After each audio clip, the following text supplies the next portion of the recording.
సిద్దిపేటలో ఇంత పంట పండింది. ఒకప్పుడు సిద్దిపేట అంటే కరువు, సిద్దిపేట అంటే పీనేకే పానికి వెళ్ళి కడుపుతే తెలియదు.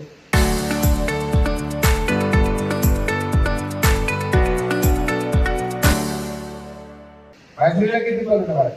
కానీ ఇలా కాళేశ్వరం నీళ్ళు వచ్చిన తర్వాత సిద్దిపేటలో భూమికి భగవయ్యేంత పంట పడతాము. రాగి దొరకని, గోడములు పట్టని పంట పండింది సిద్దిపేట. మరి సిద్దిపేటలో నీ భార్య నీళ్ళు ఎక్కడి? గోదావరి నీళ్ళే కదా. సిద్దిపేటలో రంగనాయక సాగర్ కట్టింది దేంట్లో కట్టినాం? కాళేశ్వరం కిందనే కట్టినాం కదా. వీర మల్లన్న సాగర్ కింద రంగనాయక సాగర్ బీచ్ మీద సిద్దిపేట.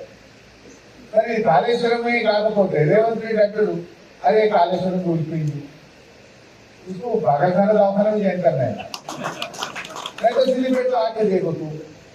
అదే సిద్దిపేట వీర మల్లన్న సాగర్లో బయటకు వచ్చే నీళ్ళు కాళేశ్వరం నీళ్ళు కావా? వీర రంగనాయక సాగర్లో బాగా నీళ్ళు కాళేశ్వరం నీళ్ళు కాదా?